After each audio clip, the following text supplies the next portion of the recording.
আসসালামু আলাইকুম। আবৃত্তি করছি কবি অন্নদাশঙ্কর রায়ের লেখা নেমন্তন্ন।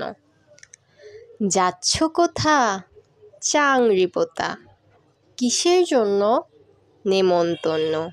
বিয়ের বুঝি না বাবুঝি, কিসের তবে ভোজন হবে? শুধুই ভোজন? প্রসাদ ভোজন। কেমন প্রসাদ? যা খেতে স্বাদ। কি খেতে চাও? ছানার পোলাও, ইচ্ছে কি আর সরপুরিয়ার। আহ কি আয়েশ, রাবড়ি পায়েস, এই কেবলই ক্ষীর কদলি। বাহ কি ফলার, সবজি কলার। এবার থামো, ফজলি আমো, আমিও যাই না মশাই। ধন্যবাদ সকলকে।